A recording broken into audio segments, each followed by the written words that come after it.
श्रोता भाई बंधु मातृशक्ति सबको जय श्री कृष्ण। जय श्री कृष्ण। नेक जोर तो बोलो। आप सब लोगों को बारंबार प्रणाम। श्रीमद् भागवत महापुराण को बारंबार प्रणाम। बस यही चाहते हैं कि ठाकुर जी के जिस उद्देश्य को लेकर के कथा यहां करने आए हैं वो उद्देश्य सफल हो। और उद्देश्य केवल यही है, एक बात बहुत ध्यान से सुनिएगा, हरि प्राप्ति उद्देश्य नहीं है। प्राप्ति तो हरि की रावण को भी हुई है, प्राप्ति तो हरि की कंस को भी हुई है, पूतना अघासुर बकासुर धेनुकासुर शूर्पणखाओं को भी हरि की प्राप्ति हुई है। हरि की प्राप्ति तो राक्षसों को भी हो जाती है। प्राप्ति उद्देश्य नहीं है हमारा, क्योंकि भक्ति से हरि मिलेंगे ऐसा आवश्यक नहीं। हिरण्यकश्यप को तो क्रोध के कारण मिल गए, उसके दुष्ट स्वभाव के कारण मिल गए। हरि प्राप्ति उद्देश्य नहीं है। उद्देश्य क्या है? हम हरि को प्राप्त ना करें, हरि हमें प्राप्त करें, हम उनके प्रिय बन जाएं। बात दोनों को समझिएगा। एक होता है कि आपको प्रधानमंत्री जी ने बुलाया, और एक होता है कि आपने प्रधानमंत्री जी को बुलाया। इसमें विशेष क्या है? आपको प्रधानमंत्री बुलावें ये विशेष है, ठाकुर जी को हम बुलावें ये सामान्य भक्ति है, लेकिन ठाकुर जी हमें बुलावें ये विशेष भक्ति है। तो कथा से क्या होता है? निर्माण होता है जीवात्मा का। ऐसा निर्माण होता है कि उस निर्माण से ठाकुर जी फिर उस जीवात्मा को बुलाते हैं, उसको स्वीकार करते हैं, उसको अंगीकार करते हैं। 88,000 सौनकादि ऋषि नैमिषारण्य में बैठे हैं। किस लिए बैठे हैं? मानव का कल्याण हो इस भावना से बैठे हैं। और तब उन 88,000 सौनकादि ऋषियों ने 6 प्रश्न किए हैं। इन्हीं 6 प्रश्नों में कथा चलेगी। बंधुओं, ज्ञान जो है ना वो जिज्ञासा के पात्र में टिकता है। बहुत ध्यान से सुनिएगा सब लोग। भागवत ये 4 शब्द हैं। भा से भक्ति, ग से ज्ञान, व से वैराग्य, त से त्याग। भागवत। यहां पर इन चारों में से अगर एक का भी आपके जीवन पर असर नहीं हुआ तो आपने कथा नहीं सुनी। आपके ऊपर भक्ति का असर होना चाहिए। पहली बात, जीवन में भक्ति आनी चाहिए। लेकिन भक्ति रूपी उस रस को अपने चित्त में धारण करने के लिए विश्वास का पात्र चाहिए। देखो, भागवत, भक्ति, ज्ञान, वैराग्य और त्याग, इन चारों को धारण करने के लिए अलग अलग कटोरियां आपके पास होनी चाहिए। अगर भक्ति चाहते हो तो विश्वास का पात्र। अगर विश्वास चित्त में नहीं होगा तो बिन विश्वास भगति नहीं। भक्ति बिना विश्वास के नहीं हो सकती। मानो तो मैं गंगा मां हूं, ना मानो तो बहता पानी। भक्ति मानने से होती है, ना मानने से, बस ऐसे ही करने से भक्ति का स्वरूप नहीं होता। इसका मतलब विश्वास। विश्वास। और वो विश्वास भी कैसा? बोले दृढ़। दृढ़ विश्वास। कहां? चरणन केरो, आपके चरणों में। सूरदास जी कहते हैं, मैं बिना नेत्रों के, सूरदास कहे दुविध आंधरो, बिना मोल को चेरो। मैं बिना नेत्रों का ठाकुर जी के दर्शन कर लेता हूं, ठाकुर जी के यश का वर्णन कर देता हूं, ठाकुर जी की कीर्ति का गान कर देता हूं। इसके पीछे और मेरे पास कुछ भी नहीं है, केवल एक बात है। बोले क्या? अपने गुरु के चरणार बिंदों में दृढ़ विश्वास, भरोसा। तो भक्ति यदि जीवन में चाहते हैं तो ठाकुर जी पर विश्वास करना पड़ेगा, भरोसा। और भरोसा ऐसा होता है कि फिर कई परीक्षाओं की कसौटियां जीवन में आती हैं जब विश्वास की बात आती है। तो अगर आप चाहेंगे कि आप ठाकुर जी की भक्ति करो तो विश्वास चित्त में होना चाहिए। और जैसे ही आप ठाकुर जी पर विश्वास करना प्रारंभ करोगे कि हे नाथ, आज से मेरा आप पर अटूट विश्वास है, आप चाहे जो कर लो, उसी दिन से ठाकुर जी परीक्षाएं दुगनी कर देते हैं। ऐसी ऐसी स्थिति लाएंगे, आप संकोच में पड़ जाओगे कि ठाकुर जी मेरे संग क्या कर रहे हैं। वास्तव में उस विश्वास का परीक्षण कर रहे हैं ठाकुर जी। तो भक्ति चाहते हो तो विश्वास को चित्त में लाना पड़ेगा, लेकिन विश्वास के साथ में दृढ़ परीक्षाएं भी आएंगी जीवन में। उन परीक्षाओं में डगमगाइएगा नहीं, ठाकुर जी के प्रति अविश्वास लाइएगा नहीं। एक बार विदेश में कहीं कथा कर रहा था मैं, तो वहां एक माता जी मेरे पास आई और बोली, महाराज जी हमारे पूर्वजों ने कहा था कि सोमवार के व्रत करने से श्रेष्ठ पति की प्राप्ति होती है। हमने कहा, बोले मेरे महाराज जी 16 सोमवार छोड़ो, 13 वर्ष की आयु से 14 वर्ष की आयु से मैंने सोमवार के व्रत किए। अब जाकर के यहां विदेश में मेरा ब्याह हुआ। मैंने कहा तो बोले पतिदेव हमारे खाते हैं पीते हैं उल्टे सीधे काम करते हैं, सारे सोमवार विपरीत हो गए। ठाकुर जी ने नेक नहीं सुनी हमारी। मैंने कहा अब आपकी स्थिति क्या है ये बताओ। बोले स्थिति क्या है, बस 24 घंटे अब तो यही प्रार्थना करते हैं, हे ठाकुर जी हमने क्या कमी छोड़ दी थी, क्या हमने गलती कर दी थी जो ऐसे प्राप्त हो गए। मैंने कहा भैया देखो, इसमें आप ठाकुर जी के व्रत को दोष नहीं दो, ठाकुर जी के नियम को दोष मत दो। कई बार हमारे पूर्व के प्रारब्ध कर्म होते हैं। अब व्यक्ति चाहता है कि मैं पैसे दे करके जैक लगा करके कैसे भी करके पास हो जाऊं, लेकिन पढ़ाई नहीं करी होगी तो कैसे पास होगा। ठीक वैसे ही अगर हम नियमों को व्रतों को केवल अपने कार्य की सिद्धि के लिए करते हैं, पूर्व का प्रारब्ध तो है ना, वो प्रारब्ध किसी ना किसी रूप में तो आएगा। तो उन्होंने कहा कि तो फिर इसका मतलब तो व्रत करना ही नहीं चाहिए। मैंने कहा हम तो कहते ही नहीं है कि कभी किसी इच्छा कामना के लिए व्रत करो, निष्काम भाव से करो, ठाकुर जी के चरणों में प्रार्थना करो, जैसे राखो तैसे रहूं, जो दोगे जैसा दोगे जो मिलेगा जो जीवन में सब स्वीकार है। आप जैसे मारा गिरधर लाल थारो न चायो ना चूरे, आप चाहे जो कर लीजिए हमारे साथ, हमें सब स्वीकार है। विश्वास का मतलब यही तो होता है। तो भक्ति विश्वास के पात्र में टिकती है। अगर चित्त में विश्वास नहीं है, भरोसा नहीं है, तो भक्ति टिक नहीं पाएगी।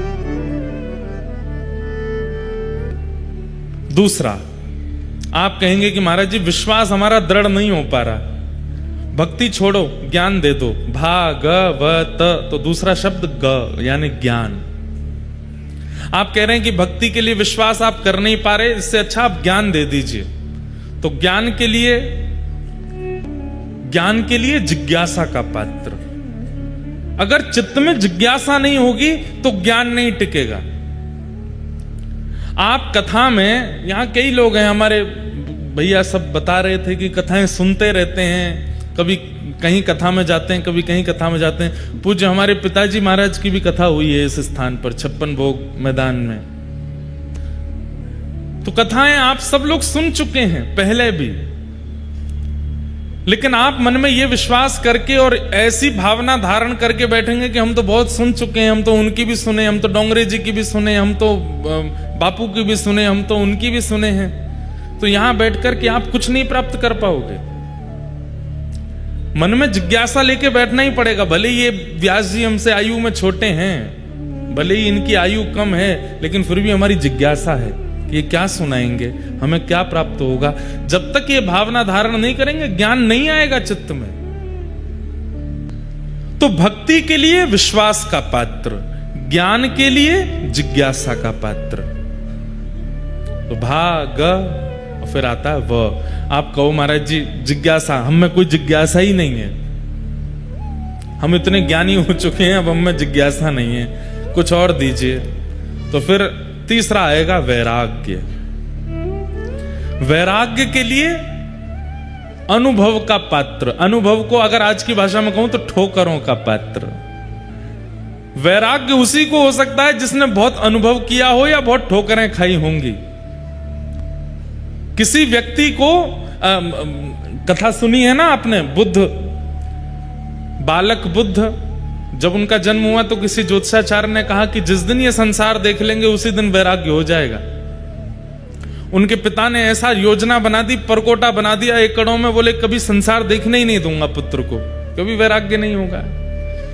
पूरा युवावस्था निकल गई, बाल अवस्था निकल गई, विवाह हो गया। विवाह होने के बाद जब संतान हुई तो पिता के मन में बात आई कि अब मेरे नाती हो गया है, मतलब पुत्र अब गृहस्थाश्रम में आ गया है, पत्नी बच्चों का ध्यान रखने लगा है, इसका मतलब अब इसको वैराग्य नहीं होगा। पत्नी आ गई, बच्चे आ गए, अब कैसे वैराग्य होगा? तो पिता ने कहा अब मैं कुछ दिन के लिए कहीं भ्रमण पर जा रहा हूं, और मंत्री जी आप पुत्र का ध्यान रखना, पुत्र बुद्ध का ध्यान रखना, और इनकी इच्छा हो तो बाहर घुमा लाना। लेकर के गए, पहली बार बाहर निकले हैं। जैसे ही बाहर निकले तो अपने मंत्री जी से पूछे, मंत्री जी ये बालक कहां जा रहा है? बोले कि प्रभु ये विद्यालय पढ़ने के लिए जा रहा है, अध्ययन करने के लिए जा रहा है। अच्छा, हमारे गुरुजी तो घर ही आते थे पढ़ाने के लिए। बोला आपके पिता ने व्यवस्था की थी, लेकिन वास्तव में बालकों को विद्यालय जाना पड़ता है, विद्यालय में अध्ययन करना पड़ता है। बोले अच्छा। थोड़ी और आगे गए तो जाकर के देखा कि वही बालक का अब विवाह हो रहा है। बोले अच्छा, हमारा भी तो विवाह हुआ था, ये वही हो रहा? बोले हाँ, अब ये इस बालक का विवाह हो गया। वही बालक अब थोड़ा और बड़ा हुआ तो उसका विवाह हो गया। आगे एक व्यक्ति अपनी पत्नी और बच्चों के साथ जा रहा था। बोले ये क्या हो रहा है? बोले कि अब गृहस्थ आश्रम में प्रवेश करने के बाद पत्नी और बच्चों की इच्छा पूर्ति के लिए निकला है। अच्छा, थोड़ा और आगे जाकर के देखा तो क्या देखा कि एक वृद्ध पड़ा था बिस्तर पर, खांस रहा था, बीमार हो गया था। बुद्ध बोले ये क्या हो रहा है? बोले कि महाराज व्यक्ति एक दिन वृद्ध हो जाता है और वृद्धता में उसको कोई रोग लग जाता है, और रोग लगने पर फिर उसकी ऐसी रुग्णावस्था हो जाती है। थोड़े और आगे जाकर के देखा तो 5 लोग रो रहे थे और एक अस्थि, एक शव पड़ा था, और पत्नी कह रही थी मेरे पति चले गए, बच्चे कह रहे थे हमारे पिता चले गए, माता पिता कह रहे थे हमारा बेटा चला गया, भाई कह रहे थे हमारा भाई चला गया। बुद्ध ने जैसे ही वो दृश्य देखा बोले ये क्या हो रहा है? बोले कि महाराज ये हमारे जीवन का काट्य सत्य है, एक दिन हमारी मृत्यु हो जाती है, पत्नी बच्चे घर परिवार सब बैठे रह जाते हैं और हम लोग चले जाते हैं। इसका मतलब एक दिन मेरी भी मृत्यु होगी।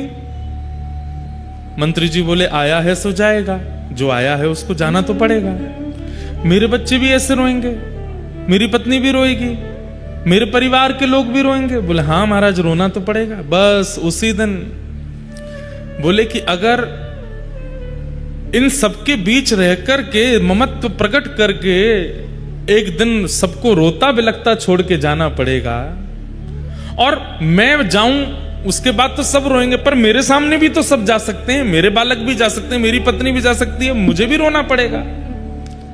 ना मैं रोऊंगा ना किसी और को रोने दूंगा। उसी समय वैराग्य चित्त में आ गया, सब त्याग करके बुद्ध बन गए और वही बुद्ध के रूप में प्रकट हो गए।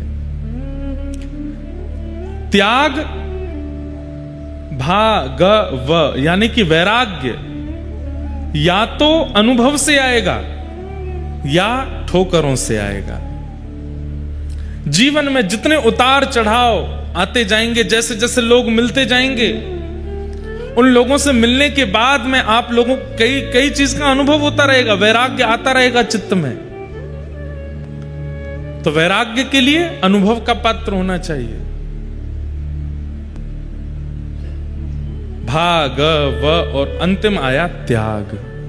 वैराग्य और त्याग इन दोनों में अंतर है, बहुत ध्यान से सुनिएगा। वैराग्य किसको कहते हैं और त्याग किसको कहते हैं? वैराग्य का मतलब वस्तुओं के बीच में रह रहे हैं पर उन वस्तुओं से ममत्व नहीं है, उसको वैराग्य कहते हैं। और त्याग किसको कहते हैं? जहां पर वस्तु भी नहीं है और उसके प्रति ममत्व भी नहीं है, वो त्याग है। वैराग्य की चरम स्थिति त्याग कहलाती है। सब साधनों के बीच में रह करके भी उनके प्रति इच्छा नहीं होती है, वैराग्य है। राग रहित वैराग्य। और जहां साधन का भी त्याग और उसके प्रति इच्छा का भी त्याग, वो त्याग कहलाता है। तो त्याग अंतिम स्थिति है। त्याग के लिए क्या चाहिए? बोलो त्याग के लिए सत्संग रूपी पात्र चाहिए। जब तक सत्संग नहीं बनेगा, जब तक संग नहीं बनेगा, जब तक अच्छे लोगों के बीच में रह करके भगवत चर्चाएं नहीं मिलेंगी, तब तक त्याग नहीं बन सकता जीवन में। किसी एक वस्तु का आप त्याग करना चाहते हैं, जिस वस्तु का आज तक सेवन किया, उस वस्तु का त्याग आप अपनी इच्छा से नहीं कर सकते। और वस्तु का त्याग कर भी दोगे लेकिन मन में वो वस्तु चलती रहेगी। मन तो हो रहा है खा लूं, मन तो हो रहा है थोड़ा सा इसको पी के देख लूं, मन तो हो रहा है थोड़ा सा इसका सेवन तो कर लूं, मन से भी नहीं जाएगा। मन से और तन से दोनों रूप से त्याग तो तभी हो सकता है जब सत्संग मिलेगा। सत्संग का मतलब इसको नहीं कहते जो हम कर रहे हैं, यह भी सत्संग है, पर सत्संग के और भी कई रूप हैं। और कौन कौन से रूप हैं? वस्त्र भी सत्संग कहलाते हैं। आप क्या पहनते हो? अभी हम जीन्स पहन के आ जाएं फटी हुई और मंच पे आके प्रवचन करने लगे, किसी पर कोई फर्क नहीं पड़ेगा हमारी बात का। वास्तव में फर्क पड़ता भी वस्त्रों से है।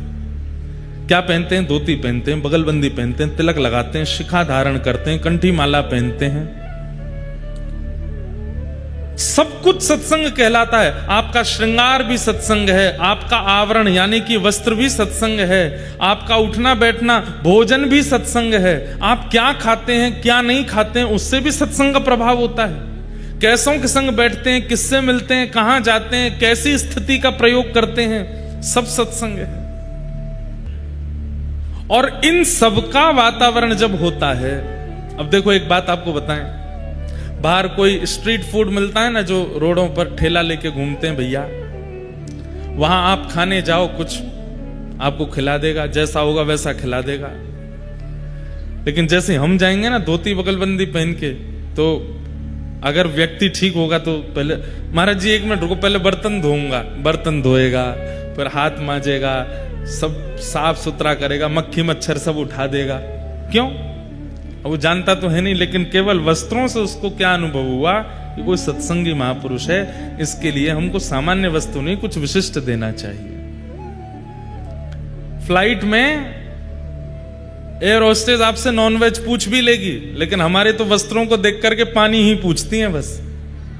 ठंडा पिएंगे कि सादा ये बता दीजिए, क्योंकि पता है भोजन तो करने वाले हैं नहीं। कैसे पता? वस्त्र भी तो सामने वाले के चित्त में कुछ प्रकट कर रहा है, तो वस्त्र भी सत्संग है, तिलक भी सत्संग है।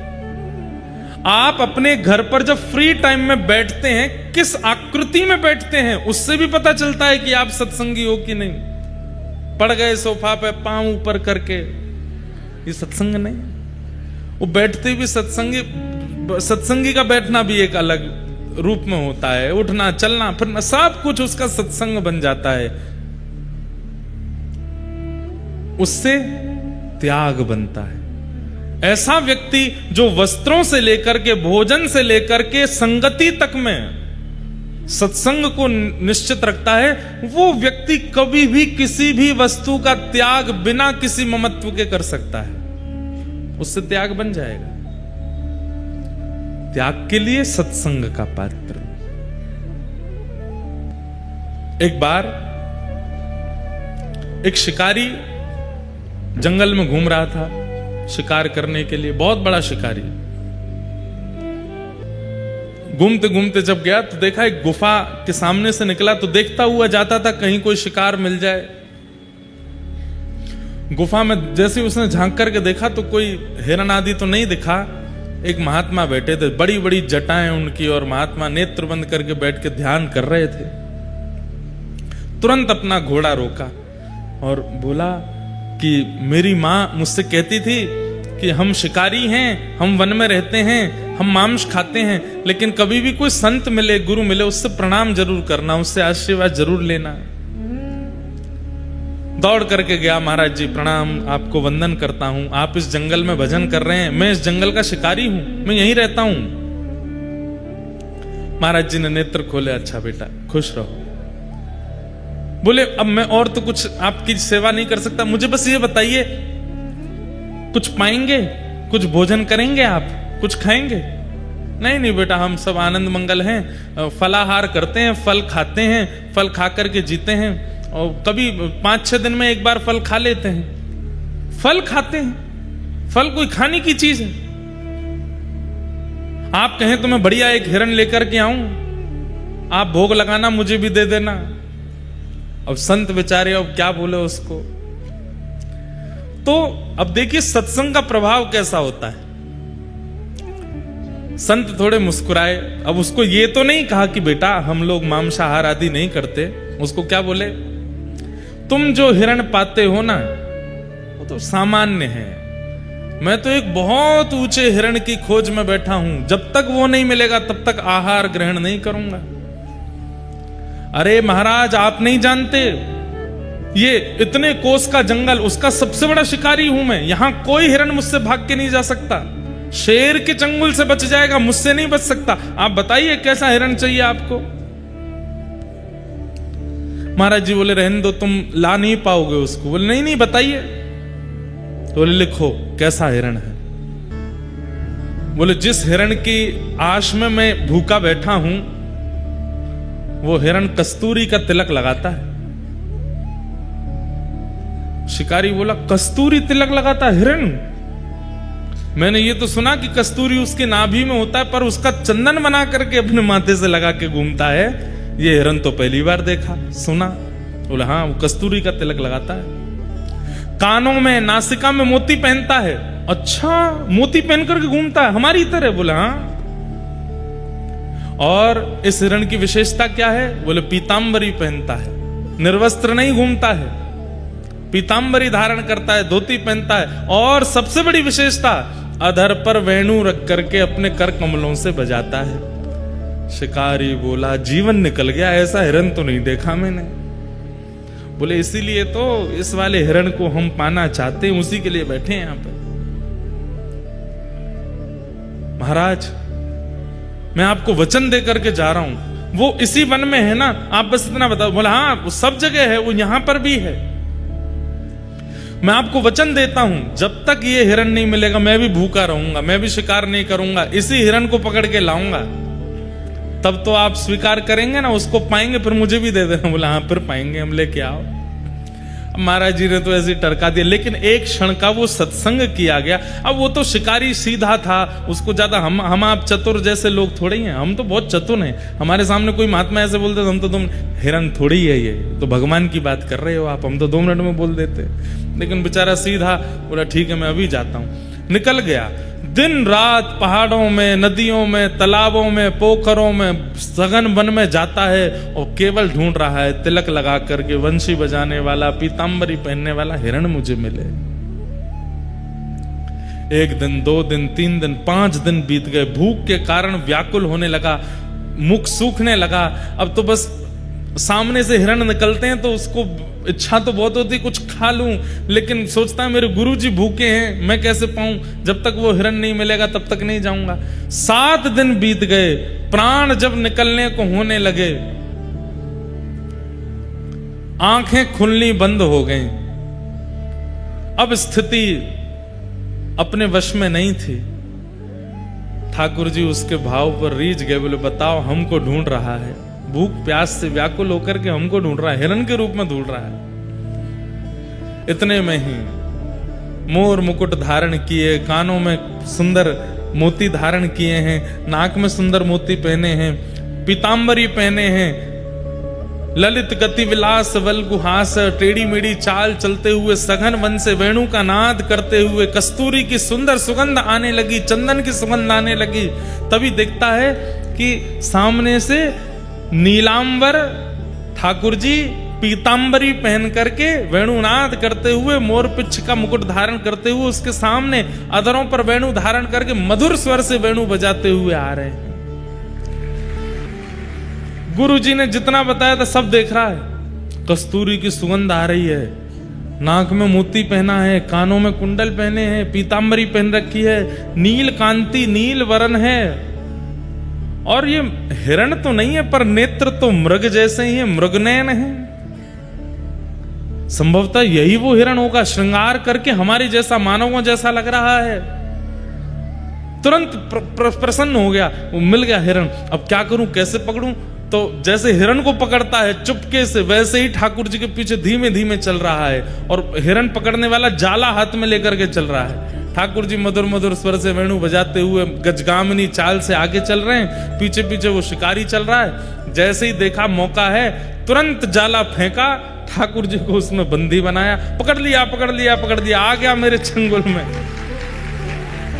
ठाकुर जी को पकड़ करके जाला बांध करके और उठा करके अपने कंधे पर टांगा, घोड़े पर बैठ करके ले गया गुरु जी के पास। सप्ताह बाद गुरु जी बाहर से चिल्लाने लगा गुफा के भीतर से। संत बोले फिर से आ गया, अरे जल्दी बाहर आइए, बहुत मचलता हुआ हिरण है ये, बड़ी मुश्किल से पकड़ करके लाया हूं, 1 सप्ताह लग गया गुरुजी, पेट में चूहे दौड़ रहे हैं, जल्दी बाहर आओ। संत बोले पता नहीं किसको पकड़ लाया होगा, देखता हूं। बाहर जाकर के देखा तो मुरली मनोहर श्याम सुंदर कंधा पे बैठे हैं उसके, जाले में बंद होकर के बिल्कुल ऐसे होके। जैसे ही ठाकुर जी को देखा, गुरु जी तो वहीं मूर्छित हो गए। शिकारी दौड़ करके गया, बोले गुरु जी होश में आओ, पानी वानी डाला। जैसे तैसे होश में आए। शिकारी बोले गुरु जी आप ठीक हो? बोले मैं ठीक हूं बेटा। वो कहाँ है हिरण? बांध रखा है मैंने पेड़ से, भाग जाएगा, जल्दी करो, अग्नि चेताओ, भोग लगाओ आप, फिर मैं भी पाऊंगा। अरे पगले खोल इनको। खोलूंगा नहीं, 1 हफ्ता बाद मिला है। गुरु जी के नेत्र सजल हो गए। तुरंत कहा, बोले प्रणाम करो, साक्षात परमात्मा है, ये ईश्वर हैं, यही वो हिरण्यगर्भ हैं जिनकी इच्छा में रखता हूं। शिकारी तो प्रसन्न हो गया, दंडवत प्रणाम किया। ठाकुर जी ने उसको भी आशीष दिया, गुरु जी को भी आशीष दिया। सत्संग त्याग करवाता है। भक्ति, ज्ञान, वैराग्य और त्याग। भागवत भक्ति के लिए विश्वास का पात्र, ज्ञान के लिए जिज्ञासा का पात्र, वैराग्य के लिए अनुभव का पात्र और त्याग के लिए सत्संग का पात्र। ये 4 पात्र आपके चित्त में होंगे तभी भागवत विराजमान हो सकती है, नहीं तो संभव नहीं। तो जिज्ञासु के चित्त में ज्ञान विराजता है। 88,000 सौनकादि ऋषियों ने 6 प्रश्न किए। सबसे पहला प्रश्न, भगवान के अवतार का श्रेय किसको जाता है? राक्षसों के लिए आते हैं कि भक्तों के लिए आते हैं? रावण आदि राक्षसों को मारने के लिए आए कि सबरी आदि भक्तों पर कृपा करने के लिए आए? पहला प्रश्न, भगवान के अवतार का श्रेय किसको जाता है? दूसरा, शास्त्रों का सार क्या है? हमारे हिंदू वैदिक सनातन धर्म में इतने सारे शास्त्र हैं, पर इन शास्त्रों का सार क्या है, इनकी मूल बात क्या है? तीसरा प्रश्न, स्वावतार प्रयोजनम, भगवान के अवतार का प्रयोजन क्या है? कभी मानव बन के आते हैं, कभी जानवर बन के आ जाते हैं, कभी नृसिंह बन के आते हैं, प्रयोजन क्या है? किम कर्म, भगवान के कर्म क्या हैं? भगवान क्या करते हैं? अवतार लेकर के कहते हैं कि ठाकुर जी कर्म नहीं करते, ठाकुर जी सोचते हैं, ठाकुर जी चिंतन करते हैं, और जो चिंतन करते हैं वो होता चला जाता है। ठाकुर जी ने चिंतन किया कि प्रलय होना चाहिए, उनके सोचते ही प्रलय हो जाएगा। ठाकुर जी अपनी भ्रगुटी टेढ़ी करते हैं तो बादल आकाश में छा जाते हैं, ठाकुर जी प्रसन्न हो जाते हैं तो धूप निकल आती है। ठाकुर जी के चिंतन से सब कुछ होता है, तो जिनके चिंतन से सारी क्रिया क्रियान्वित हो जाती है, उनको कर्म बंधन कैसे हो सकता है? तो वो कर्म क्या करते हैं आकर के? किम कर्म, के अवतारश्च, भगवान के अवतार कितने हैं? 10 हैं, 24 हैं, कितने हैं? और फिर अंतिम प्रश्न किया, भगवान धर्म की स्थापना करके वापस चले गए अपने धाम को, तो जिस धर्म को ठाकुर जी स्थापित करके गए, भगवान के जाने के बाद उस धर्म का क्या हुआ, वो किसके पास गया? ये 6 प्रश्न हैं, और इन्हीं 6 प्रश्नों में अब कथा चलेगी। सौनकादि ऋषियों ने पहला प्रश्न किया कि भगवान के अवतार का श्रेय किसको जाता है? सीधा उत्तर है राक्षसों को मारने के लिए ठाकुर जी नहीं आते। वाल्मीकि रामायण में एक प्रसंग में ठाकुर जी कहते हैं, अगर मैं चाह लूं तो रावण का जन्म ही नहीं होगा, अगर मैं चाह लूं तो वैकुंठ में बैठे बैठे रावण का वध कर सकता हूं, लेकिन वैकुंठ में बैठे बैठे सबरी की हृदय की इच्छा पूरी नहीं हो सकती। उसके लिए तो मुझे आना पड़ेगा, उसके लिए तो मुझे प्रकट होना पड़ेगा। राक्षसों का वध वैकुंठ से हो सकता है, लेकिन भक्तों की मनवांछित इच्छा वो वैकुंठ से पूरी नहीं होगी, इसलिए भक्तों के लिए ठाकुर जी आते हैं। पहले प्रश्न का उत्तर, भक्तों के लिए ठाकुर जी आते हैं। वास्तव में तो बंधुओं अब पुकारने वाला नहीं है, अब बुलाने वाले बचे नहीं है, इसलिए ठाकुर जी आ नहीं रहे। नहीं तो आज भी ठाकुर जी प्रकट हो सकते हैं उस भावना से, उस इच्छा से। सबसे बड़ी बात है कि भक्त के चित्त में सबसे श्रेष्ठ स्वभाव क्या हो जिससे ठाकुर जी आवे? भोलापन। हम लोग भोले नहीं हैं, हम लोग सरल नहीं हैं, सहज नहीं हैं, इसलिए ठाकुर जी आते नहीं। सरलता ठाकुर जी को सबसे प्रिय है। जितने सहज, जितने सरल, जितने, मैं कथाओं में कहा करता हूं, जितने चतुर बनोगे संसार को उतने अच्छे लगोगे, और जितने सरल बनोगे ठाकुर जी को उतने बढ़िया लगोगे। जितने चतुर बनोगे, क्या आता है आपको? बोले सर्वगुण संपन्न है, चाय बनवा लो, पकौड़े तलवा लो, कचौड़ियां बनवा लो, गाड़ी चलवा लो, कपड़े धुलवा लो, पढ़ाई करवा लो, दूसरों को पढ़वा लो, नाच करवा लो, गाने गवा लो, किसी भी काम में पीछे नहीं है। ऐसे लोग संसार को बहुत प्रिय होते हैं, लेकिन एक गुण है अंदर, पर वो एक गुण भी केवल ठाकुर जी के लिए, तो ठाकुर जी को बहुत प्रिय है, ठाकुर जी को अति प्रिय है। सीधी बात, जो सरल है, सहज है, सीधा है, ठाकुर जी को बहुत अच्छा लगता है।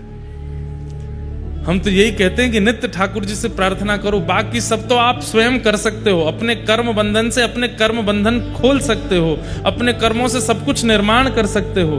ठाकुर जी से प्रार्थना करो कि हे नाथ, मुझे तो आप सीधा बना दो, सरल बना दो, सहज बना दो। मैं बहुत चतुर हो गया हूं, बहुत चतुराई मेरे चित्त में आ गई है, ये खाली मन बैठा बैठा कुछ ना कुछ सोचता ही रहता है।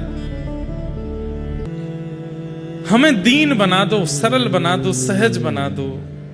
बहुत चतुर बन गए हम लोग, खाली बैठते हैं तो मन में केवल ये चतुराई ही चलती रहती है कि किसके साथ क्या किया जाए, किसके साथ अनहित किया जाए, किससे आगे कैसे निकला जाए, बस यही सब हमारे चिंतन में चलता रहता है। हे प्रिया जी, हे श्यामा जी, आप कृपा करके मुझे सरल बना दो। किशोरी जी की प्राप्ति करने के लिए वृंदावन के सेवा कुंज में रहते, और वहां रह करके बंदरों को जो चने डाले जाते, तो बंदर जब पा लेते उसके बाद जो चनों का छिलका बच जाता उसको खाते। और कभी चना हाथ में पड़ जाता, बंदर पाके चले गए, एक आध चना अगर मिल जाते तो उनको बीन करके रख लेते, जब बंदर सामने आते तो उन्हीं को दे देते, स्वयं छिलका पाते थे। अनेक वर्षों तक जब छिलका पाकर के रहे, तो एक दिन किशोरी जी को बड़ी दया आ गई और उन्होंने श्री राधा वल्लभ मंदिर से उनके लिए प्रसादी भिजवा दी। गुसाई जी लेकर के प्रसादी आए और कहा, भोलानाथ जी, किशोरी जी ने स्वप्न में आज्ञा करके कहा है कि भोलानाथ जी छिलका पाते हैं, उनके लिए मेरी राजभोग की प्रसादी लेकर के जाओ। ये सुनकर के भोलानाथ जी इतना रोए, इतना रोए, इतना रोए, और रोए तो रोए, किशोरी जी के ऊपर नाराज हो गए। क्यों? हे किशोरी जी, आपको मेरे पेट की पीड़ा दिखाई दे गई, मेरे हृदय की पीड़ा नहीं दिखाई दी। मैं छिलका खा रहा हूं, उसके लिए आपने अन्न मेरे पास भेज दिया, पर मेरा हृदय आपको देखने के लिए, आपके चरणों की प्राप्ति के लिए इतना व्याकुल हो रहा है, हृदय की पीड़ा आपको दिखाई नहीं दी। अरे वही दिखता है जो विशेष होता है, इसका मतलब मेरे पेट की पीड़ा विशेष दिख रही है, इसीलिए आपने आज अन्न सामग्री भेज दी, मेरे हृदय की पीड़ा नहीं दिखाई दी। अब मैं और रोऊंगा, अब मैं और पुकारूंगा, ताकि मेरे हृदय की पीड़ा आपको दिखाई दे, और अगली बार आप भोजन का थाल ना भेज करके स्वयं पधारो यहां पर। किशोरी जी ने उनका नामकरण किया। उनका पूर्व नाम भोलानाथ 50-60 ज्यादा से ज्यादा 80 वर्ष पहले वृंदावन में थे। आज भी कई ऐसे महापुरुष वृंदावन में जिन्होंने भोलानाथ जी का दर्शन किया था। किशोरी जी ने उनका नाम रखा भोरी सखी। उनको सखी बना, भोरी सखी। कितनी भोली। हे श्यामाजू, हमें आपसे और कुछ नहीं चाहिए। या तो आप अपना लीजिए, और आप अपनाना नहीं चाहती हैं, हमें इतने योग्य नहीं समझती, तो कम से कम वृंदावन वास तो दीजिए, वृंदावन दे दीजिए। आपके चरणों में पड़े रहेंगे, बस इसी से आनंद हो जाएगा। जैसे तोहे अति प्यारी लगूं, तैसों मोहे कीजो स्वामिनी। मैं जिससे आपको प्रिय लगूं, ऐसा मेरा निर्माण कर दो किशोरी जी। बंधुओं,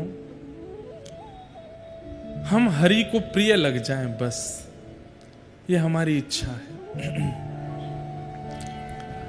तो ठाकुर जी के अवतार का श्रेय राक्षसों को नहीं जाता, वो हमारे लिए आते हैं। हमारे भाव का, हमारे रस का, हमारी इच्छा का आस्वादन करने के लिए ठाकुर जी आते हैं, राक्षसों के लिए नहीं आते हैं। हम प्रेम से क्या प्रस्तुत करते हैं, उस प्रेम से प्रस्तुत की गई वस्तु का आस्वादन करने के लिए ठाकुर जी आते हैं। तो भगवान के अवतार का श्रेय भक्तों को जाता है। दूसरी बात, शास्त्रों का सार क्या है। इतने शास्त्र हैं हमारे हिंदू वैदिक सनातन धर्म में, पर सार क्या है। तो वेद व्यास जी महाराज ने श्रीमद् भागवत को सारम सारम समद्वितम, भागवत जी को सार बताया। चारों वेदों को सार, महाभारत का सार, सबका सार श्रीमद् भागवत है।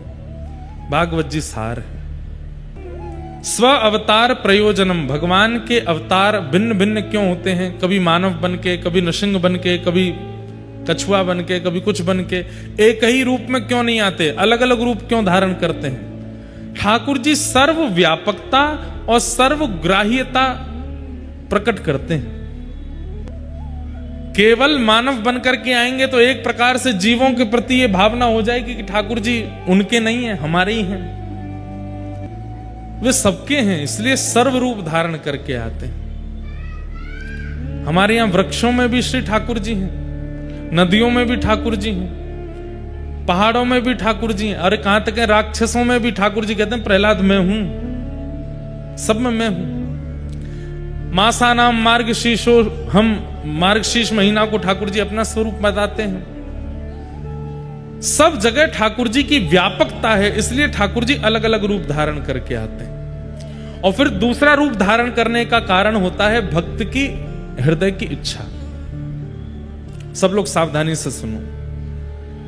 भक्त के हृदय में जैसी भावना ठाकुर जी की है, ठाकुर जी वैसे ही आते हैं उसके पास। बहुत सुंदर है भैया, बैठ जाओ, हम ले लेंगे आपसे, हैं कथा के बाद ले लेंगे। और भी यहां भी कुछ लोग कुछ बना के लाएं, कथा के बाद सब लोग प्रदान कर देना।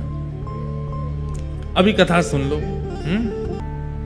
लड्डू गोपाल ये किसके ठाकुर जी हैं? श्रीमद वल्लभाचार्य जी महाराज के चित्त के ठाकुर जी हैं, नवनीत प्रियालाल जी।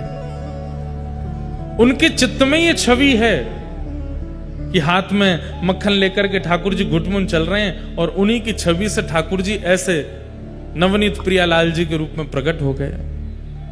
कल मैंने बताया, ये परसों बताया, कल बताया, यशोदा जी के चित्त के ठाकुर जी हैं। मुरली मनोहर ठाकुर जी गोपियों के श्री राधा रानी के चित्त के ठाकुर जी हैं।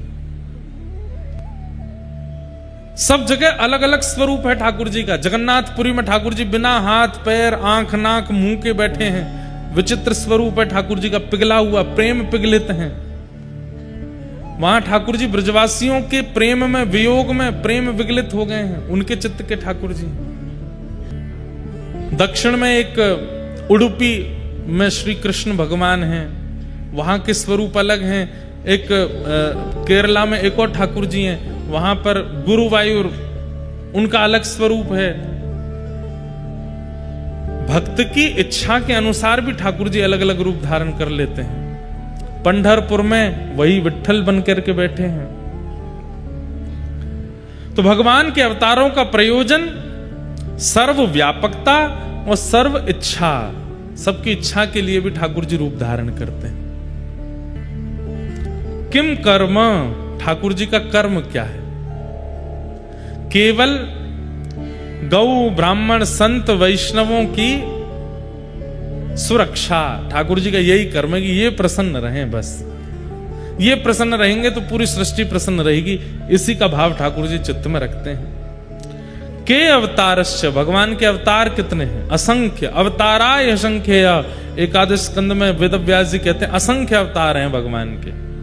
बताने को 24 हो जाते हैं, दशावतार हो जाते हैं, लेकिन देखा जाए तो 24 पर गिनती रुकती नहीं है। असंख्य हैं ठाकुर जी के अवतार। भक्तमाल जी में एक ठाकुर जी का स्वरूप है, उसका नाम है सिलपिल्ले भगवान। कौन से भगवान? सिलपिल्ले भगवान। एक बताने वाली बात तो नहीं, बता देते हैं। एक संत हैं, ठाकुर जी की अष्टयाम सेवा करते हैं, सुबह से शाम तक सेवा करते हैं। बिल्कुल एक क्षण के लिए अपने हाथ से वस्त्र बनाएंगे, अपने हाथ से भोजन बनाएंगे, अपने हाथ से इत्र लगाएंगे, अपने हाथ से सारी सेवा। मतलब सुबह 4 बजे उनकी सेवा प्रारंभ होती है, शाम 7 बजे तक हिलते ही नहीं है। रसोई और ठाकुर जी का कक्ष, रसोई ठाकुर जी का कक्ष, इतनी सेवा करते हैं। मैं दर्शन करने गया, मैंने महाराज जी आपके ठाकुर जी इतने भाव से सेवा करते हैं, आप सेवा करते हैं, ठाकुर जी को नाम कहा है?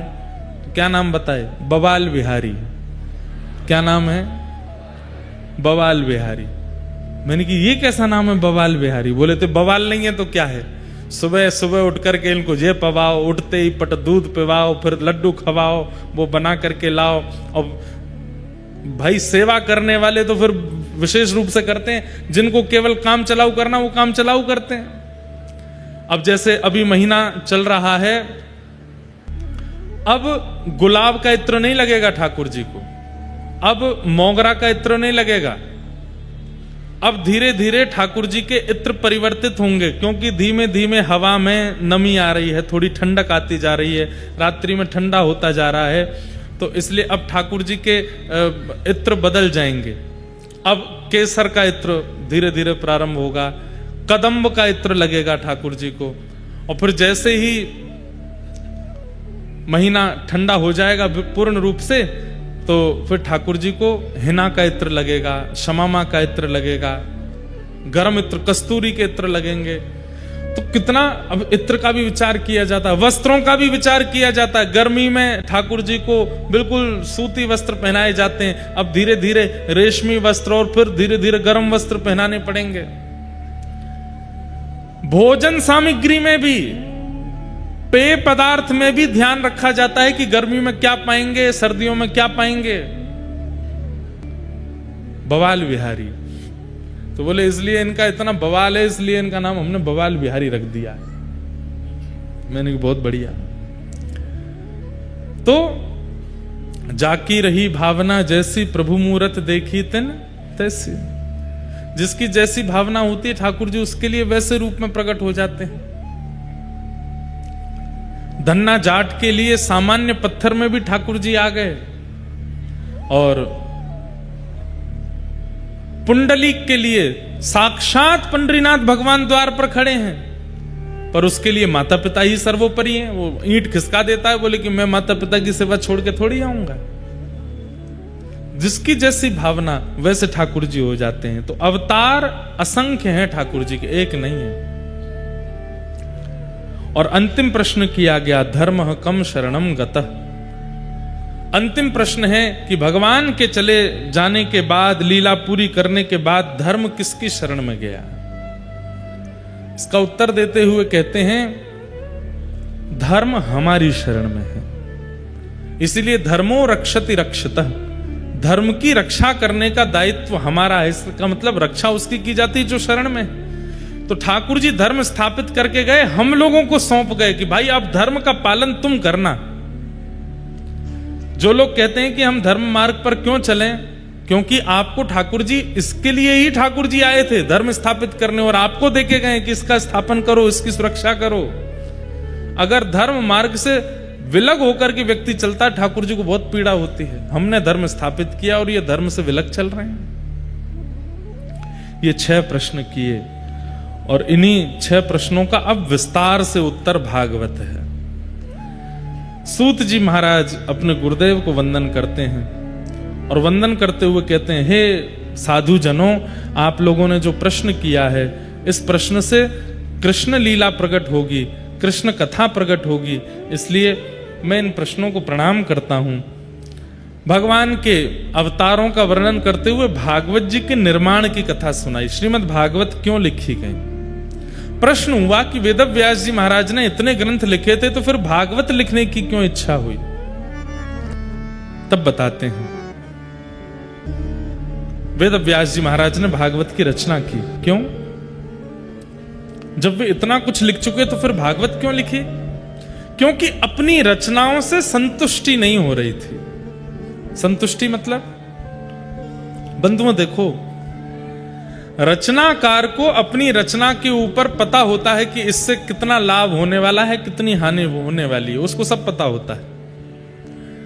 रोटी बनाने वाला, सब्जी बनाने वाली माता जी, उनको पता होता है कि सब्जी कैसी बनी है, लड्डू कैसे बने हैं।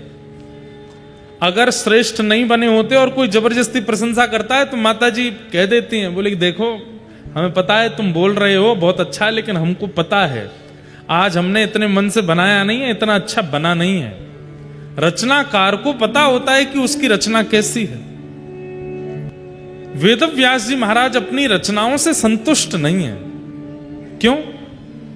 क्योंकि व्यास जी के चित्त में इच्छा है कि मैं जो लिखूं उससे सबका कल्याण होना चाहिए, पुरुषों का, स्त्रियों का, हर जाति, हर वर्ण, हर व्यवस्था वाले का। लेकिन अभी तक जो कुछ भी लिखा है उनसे सर्वांगीण उद्धार नहीं हो रहा था। इसलिए व्यास जी लिखते तो जा रहे हैं, 18 उपपुराण लिख दिए, 17 महापुराण लिख दिए, 4 वेद लिख दिए, महाभारत लिख दी, लेकिन मन में संतुष्टि नहीं है।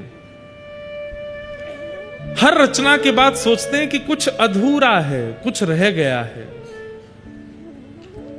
तभी वहां नारद जी का आगमन हुआ और नारद जी महाराज आकर के बोले, व्यास जी क्या बात है, इतने असंतुष्ट क्यों हो आप? बोले, देखो मैंने कितनी पोथियां लिख दी, पर इतना सब कुछ लिखने के बाद भी मन संतुष्टि नहीं हो रहा। क्यों? मुझे प्रसंग इतना प्रिय लगता है क्योंकि जब से इस प्रसंग का मैंने अध्ययन किया और कथा में कहना शुरू किया, तब से संतुष्टि हमारे जीवन में भी आई। वास्तव में संतुष्टि का प्रादुर्भाव होता कैसे? ध्यान से सुनो। नारद जी महाराज कहते हैं, व्यास जी मैं बताऊं आपको संतुष्टि क्यों नहीं है? बोले बताओ। आपने जितने भी ग्रंथ लिखे हैं उनमें घुमा फिरा करके 4 बातों को ही प्रधानता दी है आपने। कौन सी 4 बातें? धर्म, अर्थ, काम और मोक्ष। आपने अपने ग्रंथों में यही लिखा है कि धर्म कैसे किया जाए। एक ग्रंथ में एक बात लिखी, दूसरे में दूसरी लिखी, तीसरे में चौथी लिखी, घुमा फिरा करके धर्म की प्रधानता। दूसरा, अर्थ की प्रधानता। तीसरा, कामनाओं की पूर्ति कैसे हो, और अंतिम बात, मोक्ष कैसे मिले। इन 4 से ऊपर आपने और कुछ भी नहीं लिखा है इतने पन्नों में। व्यास जी कहते हैं तो ये संसार इस 4 के व्यूह में ही तो चल रहा है, धर्म, अर्थ, काम, मोक्ष। आप अपने आप से पूछिए, सब लोग इधर देखो, विशेष रूप से आगे वाले लोग। धर्म, अर्थ, काम और मोक्ष, सुबह से हम लोग क्या करते हैं? ये 4 ही काम करते हैं। सुबह उठते ही स्नान करना। स्नान करना क्या है? धर्म है। स्नान करने के बाद में कबर्ड खोल करके कपड़े पहनना, काम।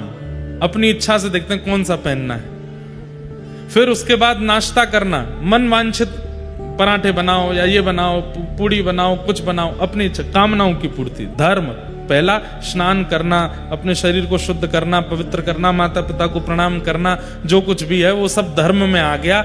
उसके बाद कपड़े पहनना, भोजन नाश्ता करना, ये आ गया काम, कामनाओं की पूर्ति। उसके बाद क्या करते हैं? गाड़ी में बैठे, बच्चे गए स्कूल, बड़े गए कॉलेज, और बड़े गए अपने काम पर, ऑफिस। ये क्या है? अर्थ। बच्चे स्कूल क्यों गए हैं? ताकि हम अध्ययन करें, ताकि हम जब बड़े हों तो हम भी अर्थ कमा सकें। यूनिवर्सिटी क्यों गए? ताकि हम भी बड़े हों तो हम भी अर्थ कमा सकें। अर्थ के लिए ही अध्ययन कर रहे हैं, अर्थ। और फिर इन सब कार्यों के बीच में यदा कदा कभी मंदिर जाना, कभी मंगलवार का व्रत करना, कभी कथा सुन लेना, कभी सत्यनारायण की कथा कर लेना, कभी मंदिर में प्रणाम कर लेना, मोक्ष की कामना। इस 4 से अतिरिक्त और कुछ नहीं करते हम। धर्म करते हैं, अपनी कामनाओं की पूर्ति करते हैं, अर्थ की प्राप्ति करते हैं और मोक्ष के लिए यत्न करते हैं। इन 4 के पीछे ही हम सब भाग रहे हैं। वेदव्यास जी बोले, जब सृष्टि ही इस 4 के चक्र में चलती है तो मैं इस 4 से परे बातें क्यों लिखूं? धर्म, अर्थ, काम, मोक्ष। तब नारद जी बोले, एक चीज भूल गए। बोले क्या? पंचम पुरुषार्थ। इन 4 के साथ में एक का होना बहुत जरूरी है, और वो एक क्या है? प्रेम। धर्म में प्रेम हो, अर्थ में प्रेम हो, काम में प्रेम हो और मोक्ष में भी प्रेम हो। प्रेम के बिना ये 4 फीके से लगेंगे। फिर ये 4 तो राक्षस भी कर रहे हैं, ये 4 तो चोरी चकारी करने वाला भी बेचारा अपना कर ही रहा है, वो उसके लिए वही धर्म है। लूट मार करने वाला उसके लिए वही धर्म है, वो भी तो कर रहा है। नारद जी कहते हैं कि आपने 4 के बारे में तो वर्णन किया, लेकिन प्रेम को छोड़ दिया, इसलिए आपका चित्त असंतुष्ट है। प्रेम का पुट लगाते ही ये 4 और ज्यादा सुंदर हो जाएंगे, जैसे धर्म। अब कई लोग धर्म के नाम पर बलि चढ़ाते हैं, क्यों? प्रेम नहीं है चित्त में। प्रेम होता चित्त में तो किसी निर्दोष को क्यों मारेंगे? अब एक बात बोले आपको हम, बलि क्या होती है? सुनो ध्यान से। कई लोग कहते हैं कि वेदों में भी तो लिखा है कि बलि होनी चाहिए, कई लोग कहते हैं कई यज्ञों में भी प्रथा है कि बलि होनी चाहिए। ध्यान से सुनिए, बलि का स्वरूप क्या है? वेदों ने कहा, आचार्यों ने कहा, पूर्वजों ने कहा कि भाई तुम्हारे चित्त में मैं करने वाला एक बकरा बैठा है, वो 24 घंटा मैं करता रहता है। गाड़ी मैंने खरीदी, घर मैंने बनाया, और इंडस्ट्री मेरी है पूरी, बच्चे मेरे हैं महाराज, पड़ोसी के भी बच्चे होते, मैंने पढ़ाया इनको, मैंने ही बताया था उस स्कूल में भेजो। ब्याह किसी का सक्सेसफुल हो गया, मैंने ही तो बताई थी लड़की, ये तो वहां जा रहे थे करने के लिए। हर जगह ये क्रेडिट लेने वाला जो बकरा आपके चित्त में है, विशेष तिथियों में जाइए और जाकर के देवी के सामने उस चित्त के मैं रूपी बकरे की बलि चढ़ाओ, उसको नष्ट करो। मतलब हमारे दोषों को, हमारे चित्त के दोषों को ही जानवर बताया गया,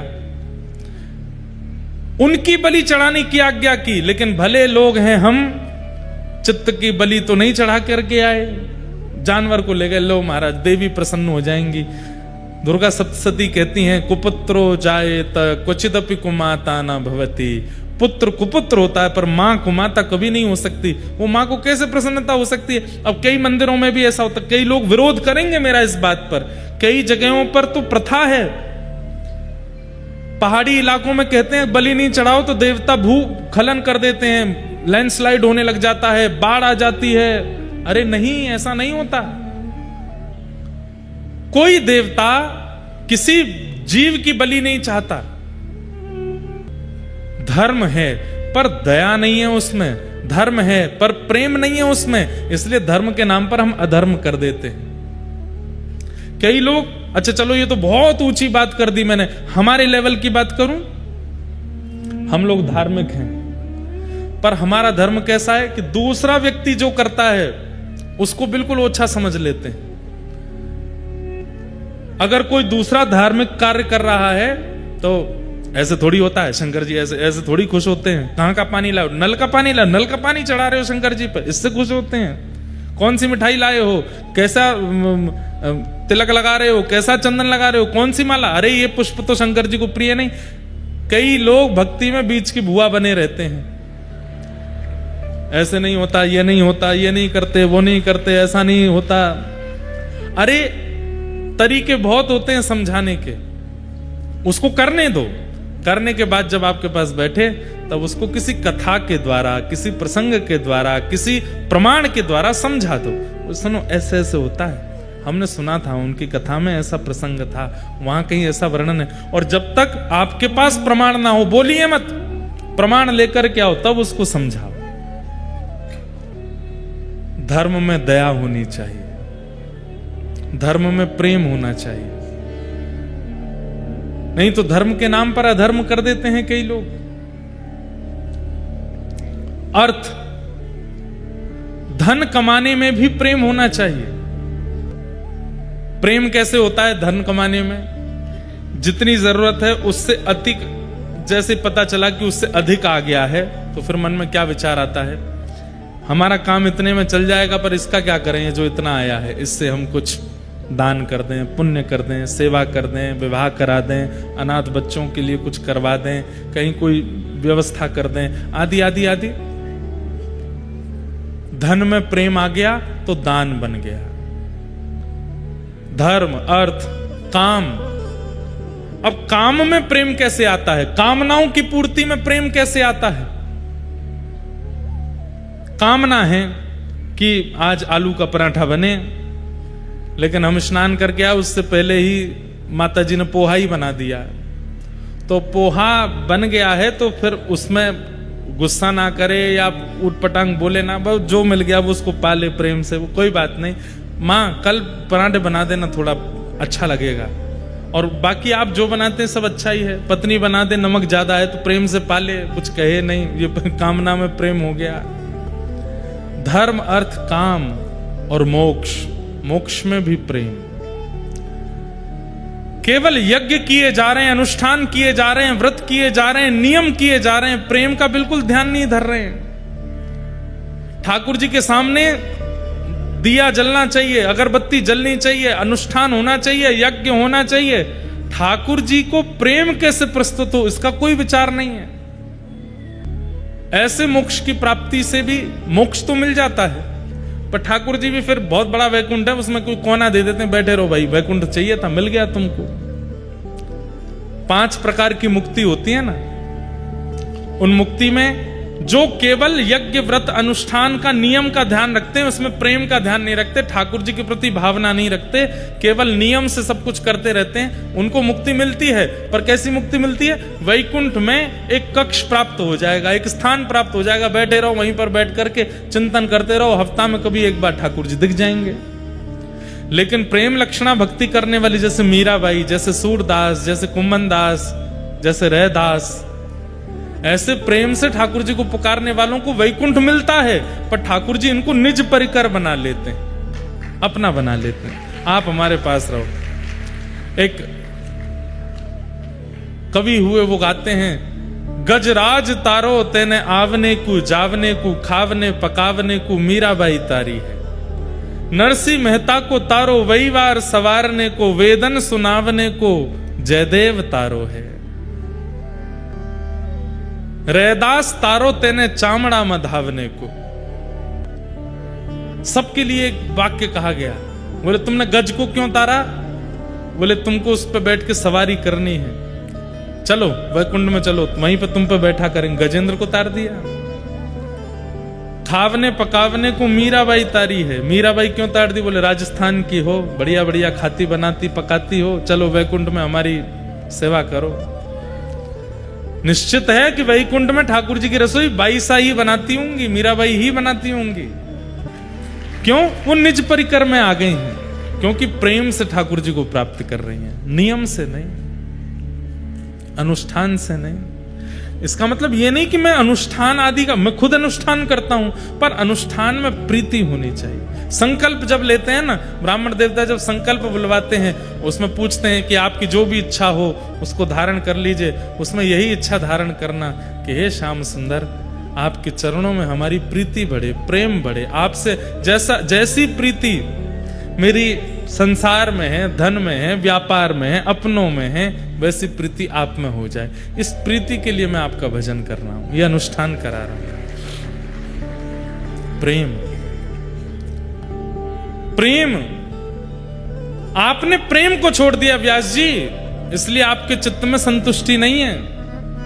और एक बात कह दूं बंधुओं, धर्म का नाम धर्म रहता है, अर्थ का नाम अर्थ रहता है, काम का नाम काम रहता है, मोक्ष का नाम मोक्ष रहता है, यदि वो प्रेम के बिना होते हैं। लेकिन प्रेम का नाम, प्रेम जब आ जाता है, धर्म का नाम भी प्रेम हो जाता है, अर्थ का नाम भी प्रेम हो जाता है, काम का नाम भी प्रेम और मोक्ष का नाम भी प्रेम। फिर वहां पे इन चारों का कोई अस्तित्व नहीं रहता, वहां प्रेम ही रहता है। हमारे वृंदावन में, हमारा वृंदावन प्रेम प्रधान है।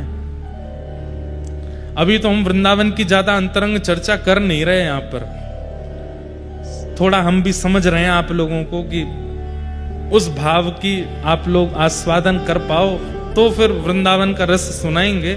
हमारे वृंदावन में धर्म नहीं है। पूरी दुनिया में ठाकुर जी उठ जाते हैं सुबह 4 बजे, बिहारी जी 8 बजे उठते हैं। कितने बजे उठते हैं? क्यों? लाला है छोटो, देर ते सोयो रात में, सुबह देर ते उठेगो। अब यहां धर्म नहीं है। हमारे ब्रज में ठाकुर जी को मंगल कराने के लिए नहीं उठाते, उठा करके कहें लाला राजी रे, लाला प्रसन्न रे, अरे उठ गो नेक्सो सो लाला उठ गो, जय हो लाला की आशीष देते हैं उल्टे ठाकुर जी को। क्यों? धर्म नहीं है, प्रेम है। बिहारी जी में आरती होती है, घंटी नहीं बजती। एकमात्र ऐसा मंदिर है पूरे भारत में जहां घंटी नहीं बजती आरती में। क्यों? लाला है, डर जाएगो, जोरते घंटी बज गई तो लाला घबरा जाएगो, इसलिए घंटी नहीं बजाते। धर्म नहीं है, प्रेम। अच्छा, एक और बात, संध्या में उत्थापन के दर्शन होते हैं। हमारे वृंदावन में सारे मंदिर बंद हो जाते हैं 12:30 बजे तक, दोपहर में सारे मंदिर बंद। क्यों? दोपहर में सो रहे हैं ठाकुर जी हमारी आपकी तरह भोजन करके? नहीं, गैया चरावे गए हैं ठाकुर जी, गैया चरावे गए, गौचारण करने के लिए गए। अब कब खुलेंगे मंदिर? हर मंदिर को नंदालय माना जाता है। क्या माना जाता है? नंदालय, मतलब नंद भवन। और 12:30 के बाद दर्शन इसलिए नहीं होंगे, लाला गयो, गैया चरावे गयो है। अब कब खुलेंगे दर्शन? 4:30-5 बजे होंगे, जब लाला लौट के आ जाएगा। और जैसे ही ठाकुर जी लौट करके आते हैं तो सबसे पहले श्री राधा रमण जी में उत्थापन के बाद में औलाई आरती होती है। औलाई आरती में क्या करते हैं? ठाकुर जी के गाल पे इत्र लगाएंगे, हाथों पे इत्र लगाएंगे। क्यों? बोले मैया अपने पल्लू ते लाला के मुंह को पहुंच रही है। क्यों? मट्टी लगा के आए गए, गैया चरा के आए हो। धर्म नहीं, प्रेम। हमारे वृंदावन में धर्म नहीं है। और वृंदावन की बात सुनो, कैसा वृंदावन। कहते हैं वृंदावन में भ्रमण करते करते जब आप सघन वन को देखते हैं, कुंज निकुंजों को देखते हैं, तो जितनी कुंज निकुंज देखते हो उतनी बार काशी जाने का फल मिलता है। केशव की केल कुंज कोटि कोटि काशी हैं, और एक बार नहीं, करोड़ काशी का फल मिलता है एक बार देखने से। बुद्धि चकरा जाएगी।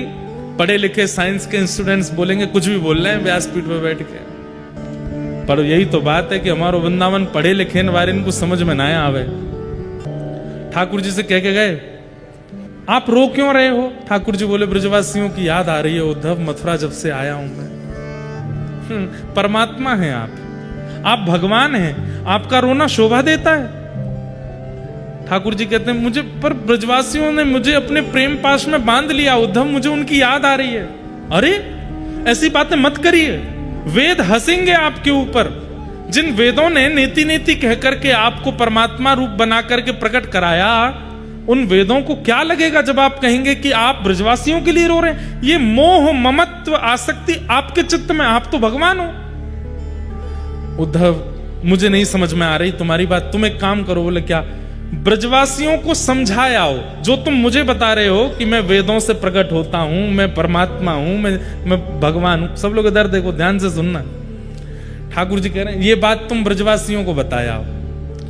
उद्धव बोले ऐसा बता करके आऊंगा, ऐसा बता करके आऊंगा, जीवन में कभी आपको याद नहीं करेंगे।